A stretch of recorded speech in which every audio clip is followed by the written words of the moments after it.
कल्याण डोंबिवली महानगरपालिकेच्या पाणीपुरवठा विभागाने पाणी कपातीबाबत सूचना जारी केली आहे।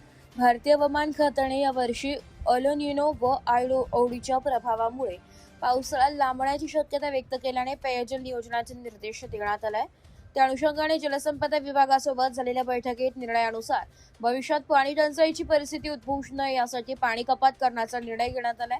त्यानुसार 12वे मोहितली, नेतिवली व टिटवाळा जलशुद्धीकरण केंद्रामधून होणारी पाणी पुरवठा मंगळवार दिनांक 3 जून 2026 रोजी सकाळी 8 ते रात्री 8 वाजेपर्यंत म्हणजेच 12 तास बंद राहणार आहे।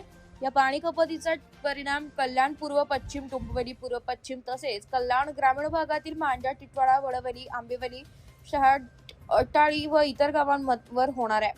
महापालिकेने नागरिकांनी आवश्यक तेवढाच पाणीसाठा करून सहकार्य करण्याचे आवाहन केले आहे। Bureau report, Titwala news, Titwala.